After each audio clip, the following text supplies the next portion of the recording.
Hello guys, welcome back to the channel. So the WNBA GM survey has officially dropped. This is the one where they go around the league and ask general managers questions. Who are the best players? Who's the most valuable? All of that. And I'm just gonna say it straight up. This one feels like blatant disrespect. If you know, you know. Now, I like to think I'm a pretty level-headed commentator. I'm not out here trying to overreact to everything. But yeah, I'll be honest, I do show love to players I rock with. Caitlin Clark is definitely one of them. Gabby Williams, Paige Bueckers, Shofi, Aaliyah Boston, many others. And Raven Johnson, I already know she's about to get a whole lot of praise for me this season if she keeps trending the way I expect. But here's the issue. This really feels like the league has short-term memory when it comes to Caitlin Clark. It's like people forgot what happened the moment she stepped into the WNBA. The impact wasn't small. It was massive. Ratings jumped, conversations exploded, and suddenly the league had a different kind of spotlight on it. Now, to be fair, I do see growth. I see it in engagement, I see it in the numbers, I see it in how people are talking about the game online. That part is undeniable. But let's not get it twisted. Caitlin Clark is still one of the biggest driving forces behind that visibility. Yes, she dealt with an injury last season, and sure, recency bias is always going to play a role in how people evaluate players. That's just how sports work. But even with that in mind, you still have to question how certain names are being valued or not valued on that list. Because when you look at that graphic, the absence stands out immediately. And that's where the conversation shifts, because at some point you have to ask, is this really about basketball? Or is it about preference, narratives, and who fits a certain image?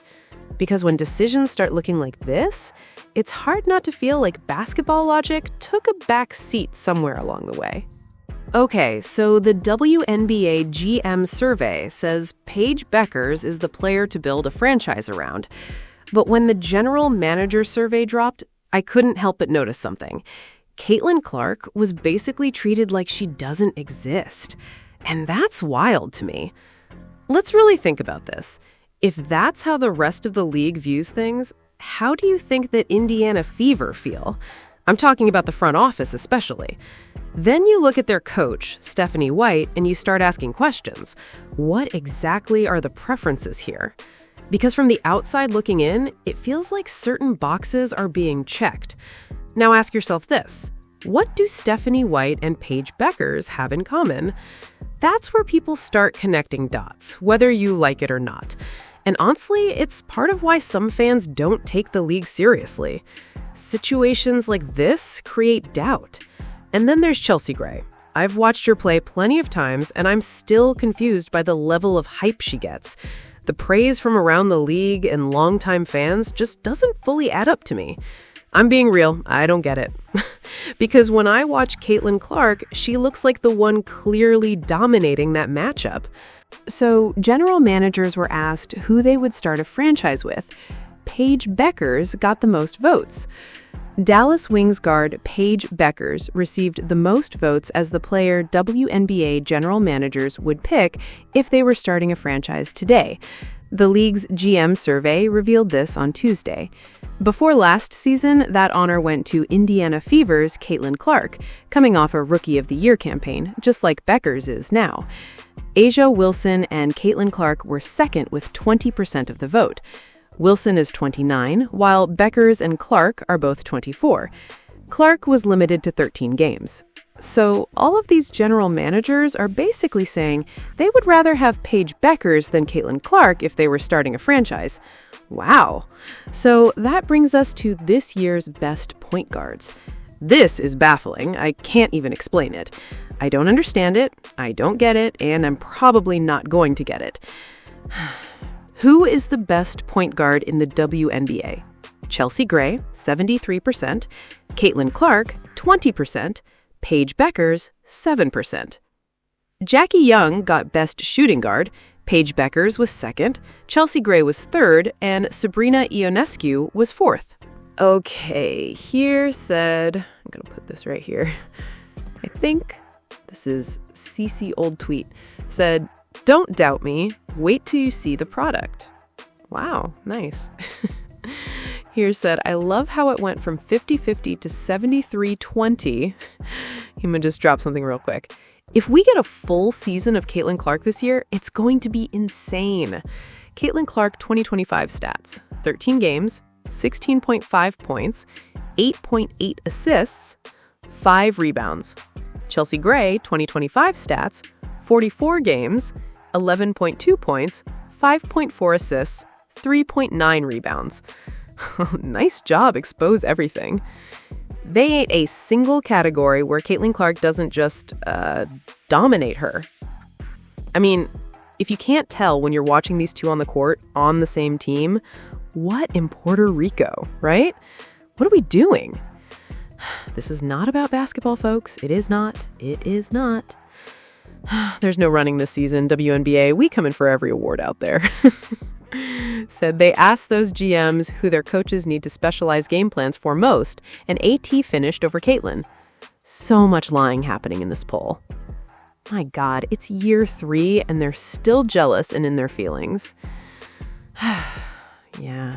Here said, these polls are unserious as they have the same players at multiple positions, such as Ajaya being considered both the best forward and center. Said, we could have CC 22 PPG, 11 assists per game, 6 beads a game if Coach White let her run the show all the way. Here said, oh, Caitlin is going to be on one this season. First, the media have her second team, and now this bollocks, Lamau. Even if asked, Caitlin would straight bat these polls with a smile, but deep down, she will think she has a point to prove, again.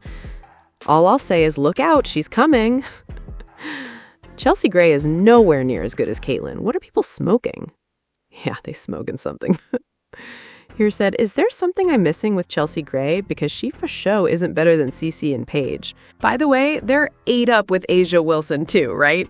60% of general managers chose A'ja Wilson as the 2026 MVP. So this year, right? They also voted her as the best forward and best center. So she got the nod at 2 positions. Brianna Stewart got edged out. Jonquel Jones got edged out for, I guess, center or power forward? I'm not sure. Unbelievable. Lots of love for the Aces.